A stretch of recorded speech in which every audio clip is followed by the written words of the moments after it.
Alright, go.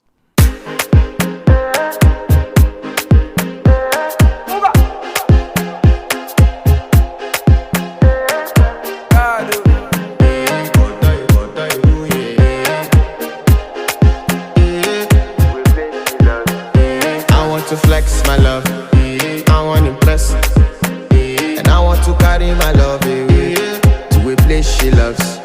I'm a man, I want impress, and I want to carry my love away to a place she loves.